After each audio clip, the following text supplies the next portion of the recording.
क्या एआई से डरने की ज़रूरत है? क्योंकि जब आज से कुछ सालों पहले मुझे किसी ने न्यूज़ रूम में पहली बार चैट जीपीटी का नाम बताया, तो थोड़ी देर बाद बड़े जैसे ये बता रहे ना कि हिमांशु जी ने किया, बस मुझे भी बताने वाले ने यही किया, आओ तुम्हें एक चीज़ दिखाता हूँ। तो आओ तुम्हें एक चीज़ दिखाता हूँ, इंसान ने अपनी ज़िंदगी में कई बार देखी है, हमारे बाप दादाओं ने भी देखी है। उसके बाद बोले देखो ये लिख लेता है, देखो ये बोल लेता है, देखो ये रच लेता है, ये टैग्स बता देता है, ये टाइटल बता देता है। क्या एआई से इस कदर डरना ज़रूरी है कि वो जॉब्स ले लेगा? So first of all, thank you for having me. Coming to that, अब AI से डरने की ज़रूरत है या नहीं, तो there are ways to look at it. अभी जैसे यूपी में बैठा हुआ हूँ, लखनऊ में फर्स्ट टाइम है मेरा। एक्सेस टू इन्फॉर्मेशन कभी इतना अवेलेबल नहीं था आम आदमी को। मैं खुद एक बहुत छोटे से गांव से आता हूँ, जो अभी बैंगलोर में जिसको जो सैन फ्रांसिस्को में रह रहा है, जिसको उसको जो चीज़ें पता है वो सेम चीज़ें मतलब आप लखनऊ में बैठ के ये सारी की सारी चीज़ें आप एक्सेस कर पा रहे हो। Correct. So the right way to look at AI will be that AI आपकी नौकरी लेगा नहीं, एआई से डरने की ज़रूरत नहीं है। बट आई मीन अगर तुम अडॉप्ट नहीं कर रहे हो विद द चेंजेस जो कि बहुत ही फास्ट पेस पे हो रहे हैं, then the future, I mean, the job in the future is going to change. So the right job, I mean, jobs are evolving. So a good job that will emerge as that, I mean, people who are just adapting to AI very quickly won't face a challenge when it comes to अब AI क्या करेगा क्या नहीं। मतलब you have to be a learning machine. मैं एक एक करके पहले एक सवाल लेता हूं। जैसे आपने बताया सौरभ आपसे, एज राइटली अमन सेड कि हमको डरने की ज़रूरत नहीं है, लेकिन मेरे एक दोस्त ने मुझे थोड़ी देर पहले बहुत अच्छा मैसेज किया, जिसको मैंने बताया कि मैं सेशन को ले रहा हूँ। उसने बोला कि मुझे नहीं लगता इन माय पर्सनल कैपेसिटी और ओपिनियन कि एआई किसी की जॉब लेगा। मैंने बोला क्यों? क्योंकि वो हर काम अगर कर पा रहा है, आज की डेट में पोयम भी लिख पा रहा है, भले इनकी पोयम इनको हो सकता है कल को इम्प्रूव कर ले, फिर जॉब क्यों नहीं लेगा? उन्होंने बोला क्योंकि पूरी दुनिया मार्केट पर चलती है। अगर जॉब्स जाएंगी तो लोग नहीं कमाएंगे, और लोग नहीं कमाएंगे तो लोग नहीं खरीदेंगे, और जब नहीं खरीदेंगे तो इकोनॉमी का होगा क्या? फिर एआई की मशीनें और टूल आप बनाओगे किसके लिए और बेचोगे किसके लिए? अब ये एक ऐसी बबल उसने मुझे बता दी। थोड़ा सा इसको एलिब्रेट करिए, क्योंकि आप मुस्कुरा दिए तो मुझे समझ गया है कि सब्जेक्ट मैटर एक्सपर्ट समझ चुका है कि भविष्य कहाँ जा रहा है। आपने बिल्कुल सही कहा। एआई एक टूल है, एआई सिर्फ एक माध्यम है। जैसे पहले के ज़माने में मेरे पापा बैंकर हैं, और जब एटीएम मशीनें आई थी तो मेरे पापा कहा करते थे कि सारे जो कैशियर थे वो डरा करते थे कि हमारी तो नौकरी चली जाएगी एटीएम आने से। पर क्या बैंक बंद हो गए? क्या उसमें काम करने वाले लोगों ने काम करना बंद कर दिया? नहीं, लोगों के लिए सुविधा बढ़ी कि हमें जब भी पैसे चाहिए एटीएम से निकाल पाएं। उसके बाद यूपीआई आ गया, तब भी क्या बैंक बंद हो गए? नहीं, हमें सुविधा मिली कि हम सब्जी वाले को भी यूपीआई के थ्रू पेमेंट कर पाएं। मैं आज की तारीख में वॉलेट लेके नहीं घूमता, क्योंकि मुझे कहीं भी पेमेंट करनी हो यूपीआई से हो जाती है। इसी तरीके से एआई एक टूल है, एक माध्यम है जो हमें इंफॉर्मेशन, जैसे एक्सेस की बात करी अभी अमन ने, एक्सेस प्रोवाइड करता है। आज की तारीख में अभी हमने देखा यहाँ पर भीड़ कितनी कम हो गई। लोग अभिनेताओं को सरताज पे बिठाते हैं। अभी भारत में वो दौर नहीं आया कि स्टार्टअप एंटरप्रेन्योर्स को सरताज पे बिठाया जाए। ये चेंज लाने की जरूरत है कि एआई तो देखिए आएगा, और एआई का अडॉप्शन, अगर हमारा डेमोग्राफिक डिविडेंड, हमारी यूथ, हमारी युवा को आगे बढ़ना है और उस डर से बाहर निकलना है कि एआई एक डर नहीं है, एआई एक खतरा नहीं है, एक अपॉर्चुनिटी है, जिससे कि हम यूएस, यूरोप और डेवलप्ड नेशंस के बराबर पहुंच सकते हैं। आज की तारीख में बहुत छोटा सा एग्जांपल है, क्लॉड कोड। क्लॉड कोड की वजह से एक बहुत ही एवरेज डेवलपर अब एक मेटा में काम करने वाले 1 करोड़ रुपए कमाने वाले डेवलपर के बराबर कोडिंग कर सकता है, अगर आप सही तरीके से उसका इस्तेमाल करें।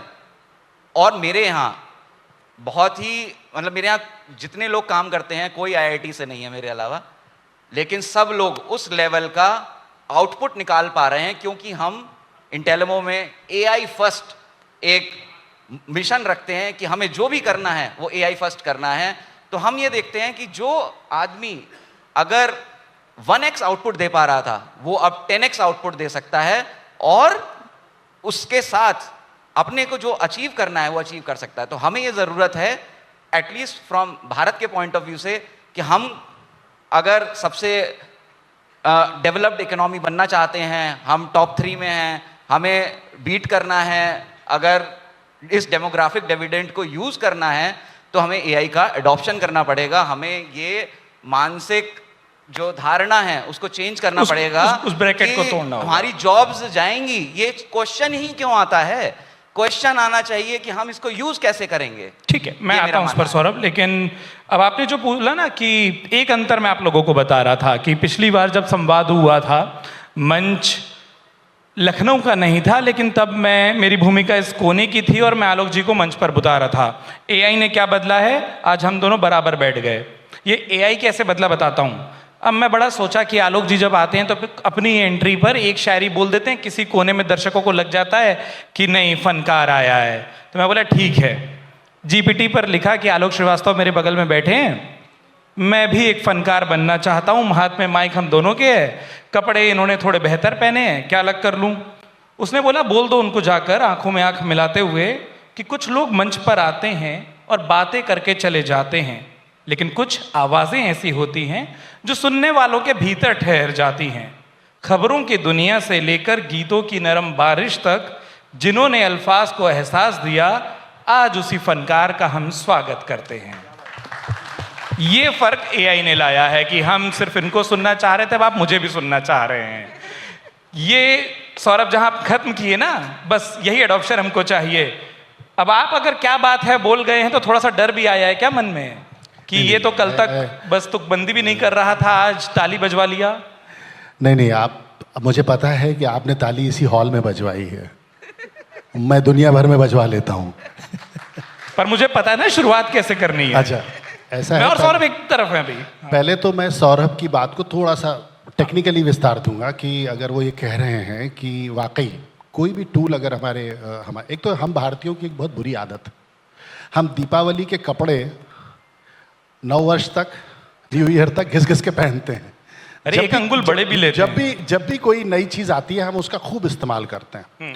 सौरभ अभी कह रहे थे, अमन ने भी उस बात की बात कही, मैं उसी से जोड़ता हूँ। एक बहुत रेपुटेटेड इंग्लिश न्यूज़पेपर है, मैं नाम नहीं लूँगा, उसमें 12 नौकरियाँ अभी गई हैं।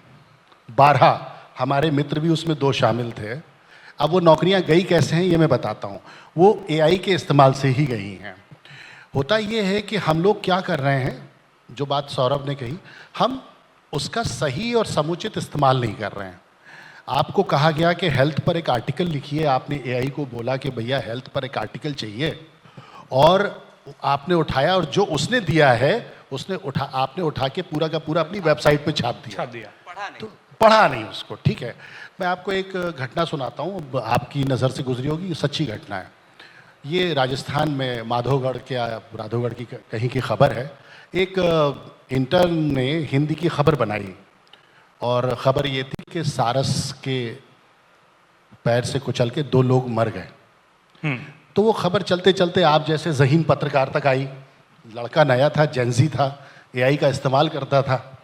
तो ऐसे पढ़े लिखे और बड़े सीनियर पत्रकार को लगा कि यार सारस हमारे इलाके में पाया तो जाता है, मगर इतना भी बड़ा नहीं होता कि उसके पैर से कुचल के 2 लोग मर जाएं। तो जब उसने खबर की तह तक वो पहुंचा तो पता ये चला कि वो जो 2 व्यक्ति मरे थे वो सारस से नहीं मरे थे, वो क्रेन से दब के मरे थे। अब उसने एआई ने जो ट्रांसलेशन किया जेंजी के हाथ में करके दिया, क्रेन का हिंदी हाँ क्रेन का सारस किया और उसने वही लाके संपादक के सामने रख दिया। तो जो बात सौरभ ने बहुत ही अच्छे से कही कि हम जब भी कोई चीज़ इस्तेमाल करें, मेरा एक शेर मुझे याद आ रहा है कि ये सोचना गलत है कि तुम पर नज़र नहीं। एआई के लिए ये सोचना गलत है कि तुम पर नज़र नहीं, मसरूफ़ हम बहुत हैं मगर बेखबर नहीं। तो बहुत बढ़िया। आपको खबर रखनी पड़ेगी। अगर आप ड्राइविंग सीट पर बैठे हैं और अचानक से आपकी गाड़ी जो है वो 5 और 6 गियर की न होके ऑटोमेटिक हो गई है, तो आपको वो स्विच चेंज करना पड़ेगा। और अगर आपकी मसल मेमोरी में ऑटोमेटिक गाड़ी नहीं है तो पहले आपको ऑटोमेटिक गाड़ी की प्रैक्टिस करनी पड़ेगी। एम आई राइट? तो जब तक कि आप किसी भी टूल को, मैं राइटर हूँ, मेरे सामने बहुत सारी चीज़ें आती हैं, मुझे रिसर्च करनी होती है, मुझे कुछ पढ़ना होता है, मैं सहारा लेता हूँ, मगर मैं ये कभी नहीं एक्सेप्ट करता कि ये मेरा कोई काम कर देगा। ये मेरा काम क्या करेगा? जो मेरे जैसे लोगों ने इसको सिखा रखा है, बता रखा है पहले से, वो ये मुझे कैलकुलेटिव वे में बता देगा, कर देगा। इससे अधिक की कोई बात मुझे समझ में आती नहीं। अगर आप ये वीडियो YouTube पर देख रहे हैं तो हमारे चैनल को सब्सक्राइब कर बेल आइकन दबाएं और Facebook पर देख रहे हैं तो हमारे पेज को लाइक करें।